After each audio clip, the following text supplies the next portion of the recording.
আস্তাগফিরুল্লাহ রাব্বি মিন কুল্লি যামবি ওয়া আতুবু ইলাইহি লা হাওলা ওয়ালা কুওয়াতা ইল্লা বিল্লাহিল আযীম।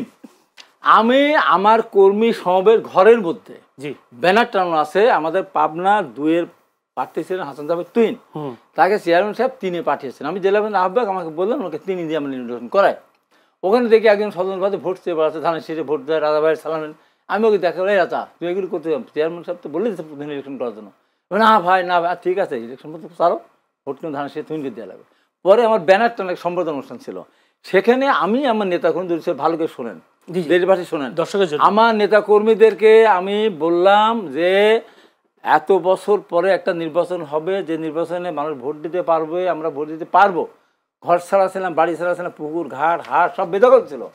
তাই বিএনপির কোন নেতা, ওই যে স্বতন্ত্র প্রার্থী একজন, ওইটা উদ্দেশ্য করেই বিএনপির নেতাদের উদ্দেশ্য করে বললাম, যত বড় নেতাই হোক সে যদি ধানের শীষের বাইরে, নৌকা তো এখন নেই, দাঁড়িপাল্লাও যদি ভোট দিতে বলে, ওই নেতা আমাদের ওই কর্মীদের কাছ থেকে, আমিও যদি বলি ওই নেতা হ্যাঁ বিএনপি কর্মীদের কাছ থেকে সে সুস্থ হয়ে কথা বলার পর বাড়িতে যেতে পারবেন কিনা আমার সন্দেহ।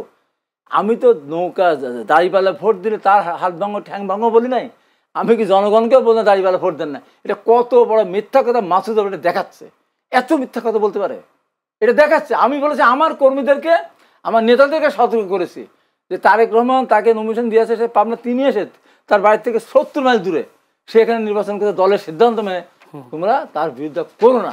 এটা আমার কর্মীদেরকে বোঝানো এবং নেতাদেরকে সতর্ক করা। আমি আমার কর্মী নেতাদেরকে তো বলতেই পারি, এখানে আমি জামাতের কথা বল নাই, আমি সার্জিদের কথা বল নাই, এনসিপির কথা, কারোর কথা আমি বলি নাই। আমার কর্মীকে আমি সতর্ক করতে পারবো না? এই যে কত বড় একটা মিথ্যা কথা আমার বিরুদ্ধে অপবাদ দিল। আমি অপবাদ এইটুকু আমি বলি, আমি যত কথাই বলি না কেন আমার একটা পিছনে সতর্ক রেখে আমি বলি, কোনো দিন আমি ডাইরেক্ট এই কথা কোনোদিন আমি বলবো না। বলবো কেন? আমি আপনার বিরুদ্ধে অপবাদ বলছি। আমি একটু যেতে চাই মঞ্জু ভাইয়ের কাছে। মঞ্জু ভাই, কালকে জাতীয় যুব সংহতি প্রোগ্রামে আপনি ছিলেন কিনা আমি ঠিক জানি না, ছিলেন না।